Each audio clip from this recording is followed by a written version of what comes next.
Hey there, I'm Lee Ullman here with some big news from the National Young Farmers Coalition. We're partnering with Heritage Radio Network on a special season of The Farm Report. It's all about what's happening with the Farm Bill and how it impacts farmers and eaters. I am growing diversified vegetables on land that's been in our family for 150 years. And so with the pandemic, gentrification, property values going up, we had to sell the land and we lost it. Join us as we uncover the untold stories behind this massive piece of legislation that shapes how we grow our food, what we eat, and so much more. The problems we have had, those are things that come from earlier Farm Bill and USDA policy, right? Like Earl Butz, get big or get out. You know, it's my responsibility to know not only what I'm eating, but then like how that all came to be. And realize like, wow, like this piece of legislation, all this money, like it's technically something that I support as a taxpayer. While Congress debates the next Farm Bill, this is not just an invitation to listen. It's a call to action. Be part of the conversation. Subscribe to the Farm Report on Heritage Radio Network, wherever you listen to podcasts. This episode is made possible thanks to listeners like you. Want to support independent food radio? Go to heritageradionetwork.org/donate today.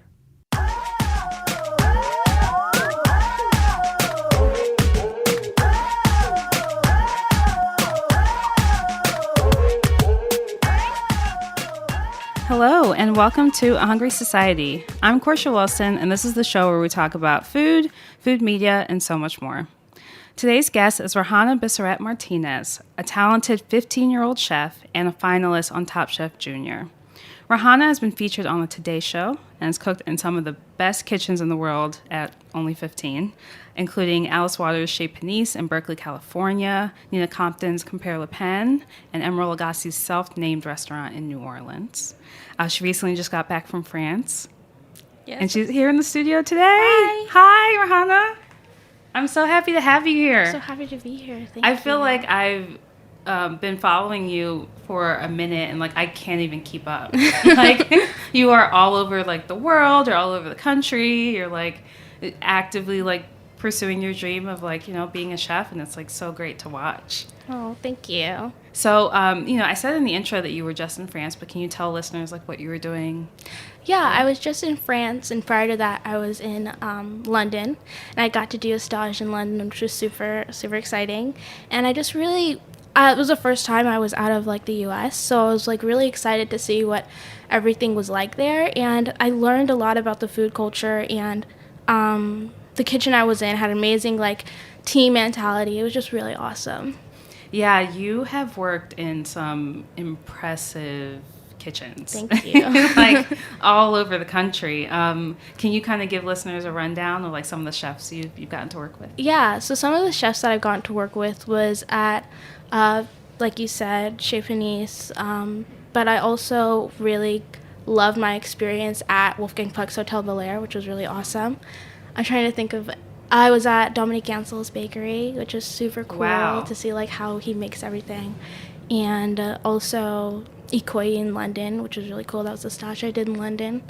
And I can't think of the rest of it right now. Is this your like summer break? Is this this you? is my summer break. You're traveling the world, Yeah. working in restaurant kitchens? That's incredible. I feel Thank like you. so many, like when I was your age, I was, you know, I knew I was interested in food, Mm-hmm. and like I worked at an Olive Garden, like cool. making breadsticks. And you're like, yeah, I was in London, and then, you know, I was at the Hotel Bel Air, and that's so great. Thank you. Appreciate it. So, you know, let's talk about your time on TV as well. Cool, yeah. What was it like to compete on Top Chef Junior? It was really cool to compete in Top Chef Junior. That was the first competition show I ever did, so it was really like a learning experience. And I just got to see a bunch of other people my age who like to cook, which is something that I hadn't seen before. And I feel like I got to like really like dive into my creativity cooking there and just like know how to like work under pressure. I think that's something that really helped me. Were you nervous like to first step into that kitchen? So for the first challenge, I was so nervous, and I like didn't know what was going on. There were these cameras and everything like that. And then after like the first like 2 episodes, I kind of like started to relax a little bit and get like a little less nervous. And so I think at first I was a little nervous to start the show, and then towards the end I got a little bit more relaxed and like comfortable. Do you have any favorite like challenges that you got to do on the show? Well, I think my favorite challenge that I did on the show would probably be the one where we got to go to a water park, which is super fun. And we just got to ride all the water parks at Volcano Bay, which was super cool. I think I really loved the episode with Emeril Lagasse, and that's when I first met him. He's super nice, super amazing person, Chef Emeril. And then I think those have to be my top two. Yeah. Yeah, and then, you know, you went from seeing him on the show to, like, working in his kitchen. And, yeah. You know, I feel like because of, you know, how you're, like, able to travel the country and, like, work in these different kitchens, you're kind of learning firsthand about American food. Yeah. And, like, the different, like, regional differences and the different, like, stories and narratives in American food. What have been like some of the biggest like lessons that you've learned about food, like working in all these different kitchens? I think the biggest lesson that I learned about food would have to be really how much energy you put into it and having a good team next to you, because I feel like I've been in different kitchens where the team was really dedicated to the food in the restaurant and really wanted the best, and then the complete opposite. And so I felt like I really saw the importance of team mentality in how it works in a restaurant, and I think that's something that's super important, and I feel like that's something that I've learned and taken away from all these opportunities is really like being able to create like a strong team foundation. Do you have, well, I was going to put you on the spot and say, do you have a favorite kitchen that you worked in? But you don't have to answer that if you don't want to. I don't know if I have a favorite kitchen. I love any kitchen where there's obviously woman of color chef, person of color chef in general. Loved Wolfgang Puck's restaurant. He had two amazing chefs that were both people of color, which is super cool. Wow. And I don't know if I can pick a favorite. Okay. Speaking of women chefs, I think I remember seeing something about you worked at Doogie Chase's for... Worked? You did like a trail at Doogie Chase's. Well, I got to eat there and meet Chef Leah Chase, which was super awesome. She's such like an amazing person, and like when you talk to her, she just has all this knowledge that you just like are like exploded by, that she just shares, and it's amazing. And I feel like she's such a great chef and such a great person, you know? Yeah, that I remember specifically like seeing that picture, and I was like, oh my goodness, yay! Like I was so happy that you got to go there. Thank you. So you know your career, like it's not just you going to these other kitchens, also you're a very talented chef yourself. Thank you. And I saw an interview that you did where you talked about these like triple cream cupcakes. Yeah. And I was like, my mouth was watering, and I was like, okay, I need some of those. That sounds really good. Oh my gosh. Can you describe those cupcakes? Yeah, so I was at a bakery in Berkeley, and I did a triple cream cupcake, which was with a women-owned creamery, and it was this triple cream cheese that was baked into the cupcake, and it had honey as well, and then the frosting was blackberry. And I spent a while on that cupcake just being like, oh, I kind of do lavender, but then I was like, why don't I just try cheese? Because I had always seen like savory like muffins and things like that with cheese in it, so I wanted to try the triple cream. And growing up, I always loved that cheese, and so I wanted to do something that was women owned and put that in my product, and it was really amazing to see them all getting sold and things like that. Yeah, you sold out, right? Yeah, I sold out, which was pretty cool. That's great. Yeah, so you mentioned you grew up in Oakland. Yeah. Yeah.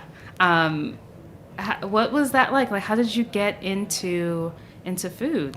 Well, growing up in Oakland, there's a lot of farmers markets, and I think I first started getting into food with my mom. You know, she always let me work with her when she was cooking and different things like that. She had a meal plan for the week that all my sisters and I got to work on and like decide what we were going to eat for the week. And I think that's something that really impacted like my cooking career, because I had an ownership of what I was cooking, and like I knew what was going into everything, and like we always made stuff from scratch. Like we made our own mayo and our own ketchup and things like that. And so I feel like that's something that got me into cooking, was learning from my mom and like creating different recipes, and then also just going to the farmer's market and seeing like the new produce and taking that produce and using it to like put it into our meal plan and things like that. I think I'm really like I have a privilege of a sort to live in the Bay Area and have access to really good produce, and so I'm really appreciative of that. And you have great restaurants around you too. Yes. Do you have any favorites? Okay, my favorite restaurant. I'm not sure if I could have a favorite. I love Mr. Drew's in San Francisco. I'm trying to think of anything else. That's one of my favorites, but I don't know if I could pick like my favorite restaurant in the entire world. Love Reams in Oakland. Yeah. Those I haven't been to either one of those, but those like come up often in like the best of lists, and people really love them. Yeah. So I guess, how would you describe your cooking? So I feel like my cooking style is always evolving, but I definitely would describe it now as like California style inspired, as well as Louisiana flavors and Mexican food. Growing up, I ate that stuff a lot, so it was kind of like my comfort and like something that I could always go back to. But I think I like to cook everything, so I'm not like closed in a border of like I only have to cook this stuff, but I think that's the stuff that's always going to feel like my like original style and something that I'm really connected to. Yeah, and something that like you get to like explore and see and taste as you get to like travel. Exactly. Not just country, but now the world. Right. It's really exciting to travel and like see all the different flavors of stuff and like, oh, this is how this dish is in America or in California. It's like completely different somewhere else and different ingredients and different produce. And so I think that's something that's really exciting, is seeing like just based on the produce how different a dish can be. So, you've had the opportunity to see all of these great restaurants and kitchens, and you're part of, the new generation of chefs that are going to come up and, create their own stories, their own restaurants. I'm curious what you want to see in the future. Well, I think something that I want to see in the future would be definitely people of color food and like, people of color food just being more the forefront of fine dining. I feel like Mexican food, Chinese food, soul food is already naturally fine dining food. Like doesn't have to be changed to be fine dining. It has historical background of being fine dining and having those roots. And I feel like something that I want to see diners have is kind of like an appreciation for the food, but also acknowledging that it's like the original like source of fine dining food, and it doesn't have to be elevated or changed to be fine dining. Because I feel like there's a mentality of like, okay, Italian and French is expensive and then Mexican food is cheap and all this stuff, and it's like, what? Yeah. And I feel like there's so many techniques and all of those cultures of food and the sauces and like every technique that's used, and I feel like that has fine dining aspects already. And I think the food should be able to be eaten and felt just as great in a high end as French food and Italian food. Yeah, I think that's definitely true. I think hopefully that's changing. Yeah, I definitely see it changing. It is. Yeah, I feel like there's such great restaurants like Mr. Drew's, and then Taco Maria with Chef Carlos Salgado, and then all these different restaurants that already have like this mentality of, I am not going to change based on what you think, and this is already the cuisine that I cook, and this is my heritage, and this is just the people that I surround myself with, and I cook that type of food, and I'm not trying to use French techniques to change it, to make it better. I'm just trying to go delve deeper into the heritage of it and really like take the fine dining aspects and kind of explore more on it. I think that's something that's super cool. I think it's so interesting to hear you talk about food and cuisine and like these things that you've noticed and what you've learned. I think, I'm sure you've been asked a bunch of times, like, are you going to open a restaurant? Right. What do you want to do in the future? Adults like to ask those questions. Right. But it's really, I really wanted to ask you the last question about what you want to see, because I think people in the industry tend to talk about the future so much that we don't talk to the people who are actually building the future. Yeah. Who will be here and creating the different venues and restaurants and all this. So like, it's really interesting to hear you talk about it and like address these issues that, we're kind of reckoning with now, but you already have them in your mind as you move through your career. Yeah, totally. It's really cool to see that. Thank you. I appreciate it. So what do you hope changes in terms of like kitchen culture? Well, yeah, I feel like something that I hope changes in terms of kitchen culture is just how women are treated, especially women of color are treated in the kitchen. I feel like I've seen a lot of the times, like, people staging with me and being totally, like, rude to the women in the kitchen who work there. Wow. And saying, like, certain things. So it's, like, this mentality of, like, this person is on the same level, if not higher up, because they already have a job, as them, knowing that it's the same job with the same person, so there shouldn't be a difference. Mm-hmm. So do you want to open a restaurant? Or? Yeah. I definitely am working on different pop-ups, and I definitely want to open my own restaurant.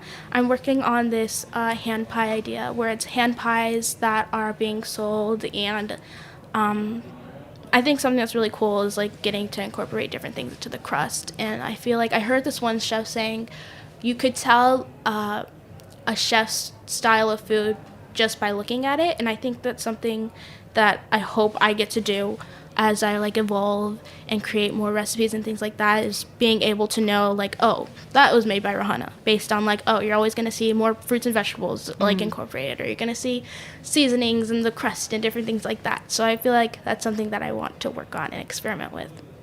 That sounds really good. Thank I would love you. a hand pie right now. All right, so we're going to take a quick break. We'll be right back with more of Chef Rahanna.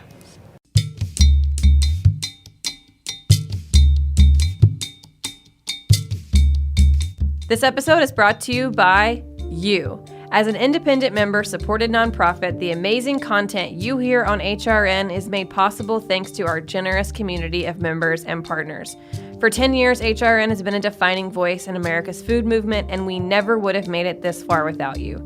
Join us in celebrating an amazing decade of food radio and support our summer fund drive by becoming a member of HRN. You can choose from our member gifts and will receive exclusive discounts on HRN events. We truly believe that with your help, we can change the world and our food system one bite or soundbite at a time. But there's no food radio without you. Go to heritageradionetwork.org/donate before July 31st to do your part to ensure a bright future for your favorite food podcasts. All right, so we are back. What chefs do you look up to? Well, I feel like the chefs that I really look up to is, of course, Chef Leah Chase. She's always been an inspiration to me. Chef Emeril Lagasse, also an inspiration. Both Louisiana-based chefs that are really amazing, and just seeing how much they love their food and how they cook it with such, like, I don't want to say heart, because I feel like soul food always has to be like, oh, this is cooked with soul and heart and things like that, and that can be used as, like, a thing against, like, oh, but it's not technique.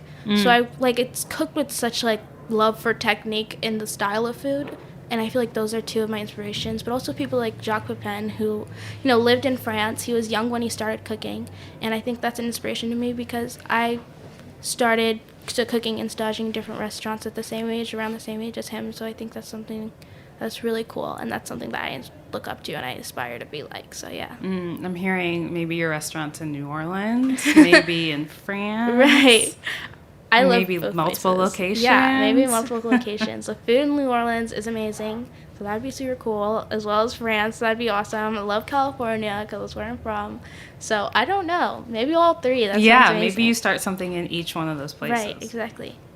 Yeah, it's you know, I totally agree with you that when we talk about soul food, or when we talk about Black foodways in general, there is this, like, the way we talk about it is like, oh, it's very simple and easy to understand, and we kind of look over the fact that it's ingredient driven and technique driven. Yeah, definitely. I feel like it can be looked down upon for some reason, even though it's literally based on so many different types of just techniques and styles of food. And there's such an amazing part about, like, how seasonal vegetables and fruits are used and incorporated, because I don't see that, like, as much in European style food. Like, there's, like, almost no vegetables, which is, like, blowing my mind. But I really like how it's, like, really incorporates fruits and vegetables and really respects, like, the land and in-season things. And so I think something else that I really appreciate is how each meal is historically, like, meant for its own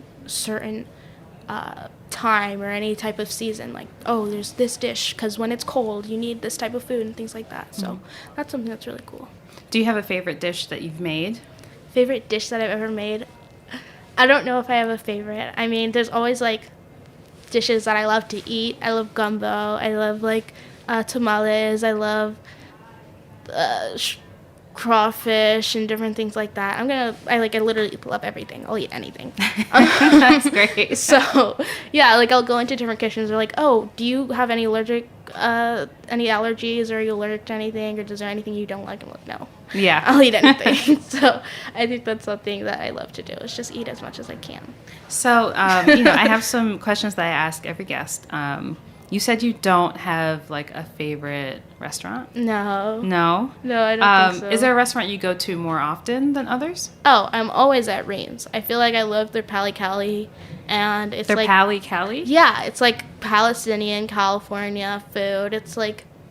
Oh, okay, I see. Pali Cali. That's cool. Okay. And it's like this sumac marinated chicken with, like, red onions and arugula, and it's so good, and I just love it so much. And it's really big, so you can split with people, or you can eat it on your own if you're really hungry. So when you talked about growing up in Oakland with your siblings and your mom, what dishes do you remember? Like, what stands out in your memory of something you would all eat together? Well, we always would have... Like, we'd always go to my grandma's house and grill, and that's something that I really remember. And I remember on the show, we had, like, a grilling episode, and I was like, I don't really grill burgers. And they're like, what do you grill if you don't grill burgers? I was like, whole chickens and zucchini and things like that. So I realized, okay, that's not normal. And so we'd always, like, grill, and that's something that's really cool because we'd all be outside and we'd grill and things like that. And then always just experimenting with different recipes. I have plant-based sisters, so we're always making vegetable-based dishes, like stewed cabbage and different things like that. So are they vegan or vegetarian? They're vegan. They're vegan. Yeah, so I'm always kind of, when I'm cooking, a lot of the stuff is vegan, but a lot of it isn't as well. So they get a little upset when it's not vegan, but it's fine. That's great. No, it sounds like very... you really got to, like, appreciate and understand, like, California produce and I don't know if seasons is the right word. Yeah. But you got to understand, like, all of the great, like, access to produce that you have. Yeah, definitely. I really appreciate it. It's super awesome. Like, I see certain things that I realize, like, when I go out of state and I'm, like, going to the farmer's market, and I see, like, a huge difference. And it's just really amazing to see it. And I feel like, well, California is basically Mexico, so... That's probably why. When you started cooking on your own, like, what were those first, like, experiments like? Like, what were you making? Yeah, so when I first started cooking on my own, it'd mainly be breakfast because it's not simple, but it's easier dishes, making eggs and, like, pancakes and different things like that. I'd always take ingredients from, like, what I had and incorporate those into those dishes, whether it was, like, different seasonings and pancakes. I feel like I had this one stage where I put all different types of seasonings and eggs. And at the time, it was not that great, but now I feel like it helped me learn, like, how the taste of different seasonings and how to use them in your food and, like, knowing what they taste like, because an egg is such a basic flavor where you could always, like, identify, oh, that's thyme in there, or that's this, and that. So I feel like that helped me kind of know how to add different types of seasonings to food, but at the same time, it was not the best egg that I've ever made. Do your friends, like, cook as well, or are you, like, the go-to? They're like, let's go to Rahanna's house because we're going to eat really good. My friends don't really cook that much. I mean, occasionally we'll make, like, little, like, snacks and things like that, but we don't really cook. Well, I don't really cook when I'm hanging out with them, but they definitely eat my food. So, yeah. Yeah, I'm sure they're very happy to taste things for you. Yeah. That's great. I guess I'm sure you're asked this all the time, but, like, what's next? Like, what do you want to do with, like, the rest of your summer and, like, looking forward? Yeah, so for the rest of my summer, I'm just really focusing in on, like, doing different pop-ups and going to different restaurants and staging there. I mean, I feel like I still have to learn more and more, even though I've been to different restaurants. I feel like there's always more to learn. That's something that I learned from Chef Leah Chase, is, like, she's never stopped learning, and that's amazing because she already knows so much, and it's like, okay, well, I know that I need to learn as much as I possibly can. And I can't learn everything about cooking, but I think there are simple things from being in different restaurants that you kind of pick up, and it's really cool to see like how much stuff that you're not going to learn outside of a restaurant, which is really cool. Would you ever compete on like a cooking show again? Yeah, I was on Guys Grocery Games, and that was pretty cool. And it was different from what I'm used to because like I had to do like a 3-month long filming for Top Chef Junior, which is a lot different from like a day. But yeah, it was really cool to see how that worked out. And then also, I think I would want to host my own competition show one day. That would be super cool. Okay. What would it be? Oh, I don't know. Maybe it'd be like a food demo challenge, and everyone had to do like a mini food demo. Because I feel like that's not easy, and like you have to like make sure you're talking enough, and you're like prepping your own food ahead of time and things like that. So I think like that would be really cool. I don't know. That'd be cool. I see it. I see it happening. It's going to be really Rahanna's demo. I was going to try to come up with another but D. But it's like, it'll be Rahanna's food demo challenge or something. Yeah, like that'd that. be cool. Food Network, if you're listening. I mean, gosh, Get it together. Let's make this a show. Right. So, did you go out to like eat with your family growing up? Yeah, we went out to eat. I mean, we traveled a lot, and my mom would always look for like women-owned restaurants and like see, what's the Jamaican restaurant? What's the Chinese restaurants? What are the soul food restaurants? Ethiopian restaurants. So we'd always like experiment with different styles of food, and so I always like knew about different types of food. So it was really cool having like an amount of information about different types of cultures and how they taste, which I think was something that helped me on the show because I could adapt to the different and newer things that I was seeing. So I think seeing and eating different styles of food really helped me on Top Chef Junior because I got to implement those into my food and show that type of knowledge to the show. Yeah, I mean, it is like it's a whole separate education. Right. Like it's another way of learning about cultures and people and like different like you get to travel the world via like what you eat. Exactly. That's just super great. cool. Yeah. That's amazing. So what do you think of today's dining culture? Like not just in Oakland, but like you see like the whole country. Like what do you think? Well, I definitely think it's a little bit more open to different types of food, but I still see like it's not entirely like I'll see like not a single Mexican restaurant somewhere I go outside of California, not a single Chinese restaurant, different things like that, which is kind of like interesting. And I remember being in London and there was like barely any restaurants near the area I was at. Any Mexican restaurants. Okay. And I was like, wow, if someone opened a Mexican restaurant, they'd have so much business here. So I think part of it is being available to different types of food and having that availability in your neighborhood. And then part of it is just studying it on your own. I feel like the best thing for me was to learn about that stuff when I was really young. And I think that's something that I got to do, which was really amazing. And so I think that's something else I want to work on is kind of giving accessibility to younger kids about fruits and vegetables, about different types of food, about, the culture behind everything and the history behind everything, which is something that I really am interested in. Mm. So I think that's really beautiful. And I think,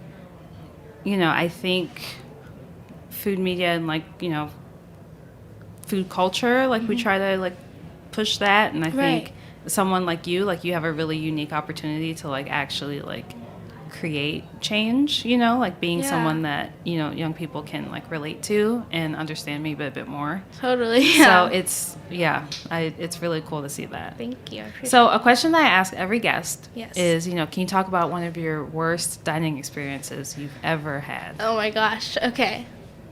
I don't know if I have a particular worst one, but I've had times where the service was bad, and like I feel like the service in a restaurant like really makes or breaks the food experience. Like you can have the best food in the world, and if your service isn't great, then I feel like it can really like make the experience really bad.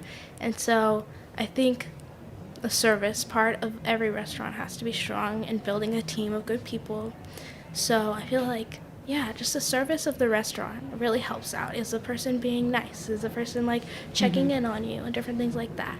So I feel like also the servers knowing about the food that they're serving and the ingredients and everything like that. That's something that helps. And have you encountered that where they have no idea like what? Yeah. Wow. Like, I don't know, let me go ask. Or when you ask them, oh, what's your favorite thing to eat there? They can't give you an answer. It's like, that's a big red flag. Yeah, it really is. Yeah. So I think front of house is a really big thing in restaurants, and I feel like that can make something the worst dining experience, even if the food is really good. So, of course, the food matters too, but like the front of what you're showing about the restaurant's mentality, so I think that's important as well. Yeah. I actually was out at dinner last night, and the server came up and was like, "Is that good?" And I was like, "What?" You should know. And she was like, "Yeah, I haven't tried that dish yet. Oh so my like, gosh. do you think that's good?" And I was like, "Oh, what's happening?" Yes, I like it a lot. You should probably try this. Exactly. There's this one restaurant that I was staging at, and every night they have each station make a dish using all their like scraps, quote unquote scraps, or things that aren't like the best. And so then all the people in the restaurant, all the servers in the back of house, chefs and cooks can all try it. And I think that's something that's really cool, because even though it's not like the actual like how it looks when it's given, it's still kind of the idea of what everything tastes like and what people are looking for. So if they ask you something, you kind of already know what you're gonna get. That's a great way to like push creativity as well of the cooks. Like if you have these ingredients and you have to make something each night, like you have to be really creative. Yeah. So I also ask about your last meal in the restaurant, which feels incredibly morbid to say to a 15-year-old. So we're gonna rephrase that. Okay. If you had to make a like tasting menu for, let's say, like a dinner party. Oh my gosh, yes. What would you cook, and who are you inviting to your meal? You can invite anybody in the world. Okay. Living or dead. Oh, okay, cool. Okay, so the people I'd invite, definitely my family, my mom, my dad, my sisters, my brother, and then my grandparents, my grandfathers and my grandmothers. And then I feel like the people I'd want to invite would be all the people that I've staged with, or any mentors that I've had, or anyone that I've, worked with. I feel like I'd want to invite them, because that could be really cool. And then I think the food, I would definitely want some type of like grilled vegetable, like herby dish, which would be really cool. Of course, like I was working on this tasting where it was like the similarities between Jamaican food and soul food, and it was like a coconut grits, which was like you use coconut milk in the grits, which is something that they already do in Jamaica, which was already like blowing my mind, because I was like, oh, okay, that's cool. And then it was like, I'm trying to remember, it was like a stewed vegetable, like a vegetable etouffee kind of thing, or vegetable creole. And so I think that would be something that I would do. I don't know what else. That's kind of, oh my gosh. Yeah, something along the lines of that. I'd love that. That'd be so amazing. That sounds really good. Thank you. Maybe it would be plant-based. It'd just be the grits with the coconut milk and the vegetables. Yeah, that'd be cool. I could have both options. I could be really cool. And then you could have a protein if you wanted. Yeah. But you could keep it simple. Exactly. So how can like listeners support you as you like continue to trail and like pursue your dream? Well, yeah, I think a way that listeners could support me is follow me on Instagram. It's at Rahanna Bisseret Martinez. I posted about different pop-ups I'm doing. I do classes for children, which is super fun. I love working with children because, well, I'm a child. I love working with little kids and kids older than me as well, because it's really cool to see when you're cooking with them how like they want to change it. Because the way I run like a class that I do is like there's a basic idea of what's going on, and then they get to do whatever they want. And so it's really cool to get them to see them working as a team, which is really cool. And I also am posting pop-ups on there and different show appearances and things like that. So yeah, Instagram would be the main place to see what's going on. Oh, that's so great. And this just popped into my head, but do you want to go to culinary school, or are you kind of like, I don't need to? I don't know. There's someone, I don't know, because I feel like There's someone who said, which I think was such a great answer to that, but someone was like, I don't see the use. I was in a restaurant, and they're asking me about it. Because I feel like almost every restaurant I go in, they ask, oh, are you going to go to culinary school? And I never have a right answer. But there was someone who's like, I don't see the use of knowing more French techniques, which was really interesting because I feel like that's what a lot of these colleges teach. Yes. But I don't know. I feel like I want to learn more. And if I feel like at the point where I've staged at more restaurants and I feel like I'm ready to like go to college and do my restaurant, things like that, maybe not. I don't know. Yeah, you've got time. Exactly. And also, there's plenty of examples of successful chefs who who have not gone to culinary school. There's successful chefs who have. Exactly. There's, I went to culinary school with some people who dropped out who have great restaurants. Oh, like, okay. It's really like you kind of can choose your own adventure. Yeah, definitely. But this isn't about me giving you advice. Thank you for that. This is about you. And your like wonderful career, which has been like amazing to watch. God bless your mom. Taking you all around the world for these cooking demos and these trails. And, I'm so excited to see what you do next. Thank you so much. I really appreciate that. And thank you for coming. Thank you for having me here. It's been a really amazing opportunity. And thank you so much for listening. We'll catch you next week on The Hungry Society.